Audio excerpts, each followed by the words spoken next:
Right. Okay. Hi, everyone. This is Angelina Santi. Welcome to episode 10 of Bang a Yui. Today, I have on a fun guest. I can't wait for you to meet her, Lorna Owens. Now, Lorna and I met each other through a mutual friend and an author we know, Michelle James. Hi, Lorna. Hi, Angelina. It is wonderful, so wonderful to being with you. I've been looking forward to it ever since you've asked me to be on. Well, I have to tell you, you really are one of the people that inspired me to do this because you had me on a few months ago and I looked at you when you were interviewing me and you had another guest on and you looked like you were genuinely having fun. And I thought, who's having fun during COVID? Maybe she's found a secret that I need to hop on. I don't know, but you seem like you genuinely enjoy doing your show. I did, and you are also an amazing guest. And I tell all your listeners that during COVID, you have to not only reinvent yourself, because I think that's an overused phraseology, but make it work for you. So whatever it is you're doing, make it work for you. It could be you just taking a hint or a page out of my book and saying, I can do this, and this is fabulous, and now you have me on. So I think that's what life is about, and that's what living your true authentic self is about. Well, I'll tell you one thing I really like, and that is you are, among many things, an author. We'll get into that later about your big career, your high profile career. But the thing I like about you, and it seems like in this business, and I'm just talking to the book business now, it's a really well connected group. And I met you through another author, and everybody just seems to want to help each other and promote each other and share each other's books, which seems really odd to me in a business where you're kind of independent and doing your own thing, but everybody's like helping each other. That seems Yes. weird. Yeah, and I think that's the strength of the publishing industry, and that's why being an author and being in the publishing industry will last. I think the fact that we reach out and help each other. Michelle James introduced me to you. You introduced me to some of the publishers. In July, there's going to be a major publishing entity here in Orlando. I'm in DeLand now, in Orlando, where authors and publishers are coming together. And I think as an industry, that's the only way we're going to thrive, if we see ourselves not as competitors, but as colleagues, because the truth is a rising tide raises all ships. I love that. And I had So somebody on we the show want to make sure, yesterday. yeah. I totally agree with what you're No, saying. we want to make sure that we help each other as much as we can. So go ahead. Sorry to be speaking Well, over no, you. that's okay. I mean, even I promote other people's cancer books because I know not everyone thinks you can make, jokes out of cancer, and some people just don't really appreciate it. So I have promoted a lot of other cancer books. If you don't want my cancer book, get one that'll help you. So I do think there's a lot of Absolutely. value in having relationships where you can promote other people.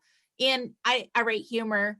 Not a lot of people are going to write that anyway. Now you have a very diverse catalog because you have also come out with a cookbook too. So tell us what your first book was about, and your cookbook is quite a departure. Okay, it certainly is, and wasn't planned at all. Your listeners perhaps do like. So let me just go back a little bit. I came here from Jamaica, Angelina, as a registered nurse, and then I went to law school, and somewhere in that I got burnt out from the practice of law, and I wrote my first book. Everyday Grace, Everyday Miracle, Living the Life You're Born to Live, because I had to step back a minute and look at my life. Was I living my authentic self? And through that book, I kind of found myself. And then obviously, well, then COVID hit. And like all of us, I think we thought it was going to last a couple months, right? And so I was locked in like everybody else, and I was very diligent about it. And then now, for a person who lived in the city, I lived in Coconut Grove at that time, walk into the city where all the fabulous restaurants were, I was always eating out. And so now I'm home and Yeah. I have to cook. And I thought, well, I guess I need to cook. So now I start cooking, and I thought, oh, this looks nice. And I wanted to share it with others because I understood that being away from others didn't mean being isolated, didn't mean that you had to be alone. So I turned to social media, and it became my savior. And I started posting what I was cooking on Facebook, and everybody said, oh my God, what's a recipe? And I'm like, I have a recipe, a little bit of this, a little bit of that. But they were so diligent and I was having fun, they were having fun. So I stopped and I wrote, percentages and measurements and so forth. And then they're like, oh, you should do a book. And I'm like, yeah, we should do a book. So I ended up with a cookbook called My Journey with Food During the Time of Coronavirus. And it turned out to be really, really special because it's a few ingredients, delicious, healthy book, lots and lots of vegetarian diet. I'm pescatarian, so it does have some fish in it, but everything in it, I try to make it healthy, very little salt, very little sugar, lots of flavor, packed with flavor, easy stuff you have in your kitchen, and you don't have to be buying all these ingredients. So it turned out really, really well. And so, we certainly have it on. I have another company. You talk about wearing many hats. I have another company called Desert Sage Lifestyle Wellness, which is a tea and an herbal tea company. It also has candles and lotion and potions, and the book is also there or also on Amazon. But it jumpstarted me as well into looking what I was eating and what I was putting in my body, and it made me pay attention and made me become committed to health and wellness. Well, I love that. And I do watch your tutorials because I confessed to you privately that I had no idea how to use loose leaf tea. And that's something that you did a tutorial on. And I said, oh, thank you for doing this. I never could admit to anyone, but I have used your teas. I bought a really cute clear glass tea set. My parents use it all the time from your store. So tell us how that happened. How did Right. you decide? Because I know, I don't know if the listeners know, but I know about Wellness Wednesday. You always make sure you're informing us on how to better ourselves. Yes. So the way the Desert Sage came about, I have a foundation which I formed called Footprints, which work on the continent of Africa and Jamaica and the US to train doctors and nurses to help reduce maternal and infant mortality.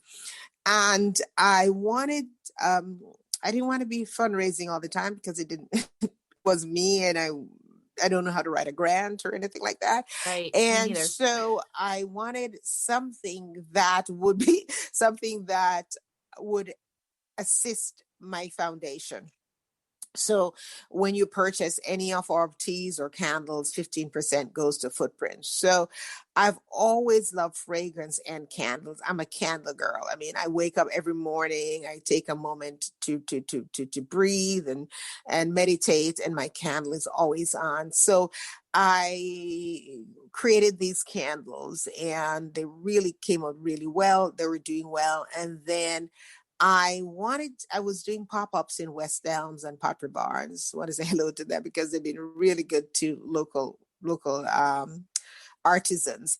And I was doing it in Pottery Barns and West Elm, but I couldn't get into Williams Sonoma. So I came up with this idea that I would do something that would blend my candle with their teas, would pair it. I guess that's the correct word. And because they do have teas, but we know them more for coffee and they're coffee makers. So it became the wonderful world of tea. But it was their tea I was using. And then when they opened the new Williamson home on South Beach, the man just said, "I'd love to have you. I've heard about you. I'd love to have you in our store." And so we said, "Yeah, we'll do the tea." And a week before, I called to make sure everything was okay. And she said, "I can't wait to taste your tea." And I'm like, "Tea? I don't have no tea." How do I tell her that, So I say to her, "Well, I kind of use your tea." And she said, "No, no, no, no, no, no, because I told them that you're bringing these wonderful teas." But, sometimes you have to be ready for an opportunity, because maybe about 15 years ago, I loved tea. I thought about doing a tea company, but never did it, and had come up with a recipe for blending. Long story short, I found the company. They were still there. They still had my recipes. And what do you know? By Wednesday, I had teas in beautiful bags and so forth. So that's how it started. Now we've grown past that. I use a different company. Our teas now come from China, Sri Lanka, India, amazing teas from Tanzania. And now people think about more as a tea company more than even a candle company. But I say we're a wellness company. Well, I love how you bring all sorts of interesting guests on from all walks of life. So it's not just focused on tea and candles. You've had some pretty interesting guests on. How do you find your guests? Well, I'm very curious. I find people as a general, I'm a people person. I find people as a general rule very, very interesting. So, like you, I found you amazingly interesting and your story. And so I want folks who can have a story to tell, have a story to share. So yes, we're not only talking about tea. We could be talking about anything that's fabulous and interesting. We'll always obviously talk about health and wellness, but I think people first. People first, and then you can figure out what else you're going to have for that particular show. And I think people just enjoy the diversity. I had somebody that talked about mindfulness. I had a food critic. I had a wine person. So it's life. It's life stories that brings joy and health and wellness to it. So that's what I look for. Well, I was excited that you told me you were making the move to DeLand because I used to live in DeLand. I have a special place in my heart for DeLand. Right. Can you tell us about what your goal is there? Because I know you have a boutique store and I think it's going to do great. What's going on with that during COVID? Well, what's going on with COVID is that we do a lot online. So you can always we are full. We're full. We have stock with all our teas or candles, and we can discuss what's best for you. For example, we encourage people to have a lot of anti-inflammatories. So we have our journey to wellness, which has turmeric, ginger, and all like that, or sleep matters because we need 7 to 9 hours of sleep. So not only COVID has given us a gift because it allows us to engage with our customers, not only them just ordering something and we send it out to them, but it gives us an opportunity to say, "Hey, you're ordering this. Is this what you really want? What's going on with you?" So that allows for that. It allows us to drop ship. So within the Deland area, which I love, it's just a sweet and delicious area, is what It's I so would cute. say. Just wonderful people and just a healthy, natural place. I am, if you're in that area, we deliver to your door like Amazon, and then we just text you and say that it's there because we want everybody to be socially distant and for us to stay well and get our vaccines and be up, back and running. But you're able to meet with us online. We do Zoom if you want to Zoom with me and talk about what you want to order or what's going on, and we can work it out together. Then it's my joy. So it just we're here. We just appear in a different format, but the service is still there. The teas are there. The candles are there. Everything is still there. Well, I don't endorse things, people, products I don't use. I love your stuff. I use your stuff. So I hope that people will reach out to you and find out how your products can make their life better. And where can they find you, Lorna? Oh, sure. They can find us at desert-sage.co. And it's not a .com, it's desert, DESERT, then dash SAGE.co. Or you can just call me at 305-505-5493.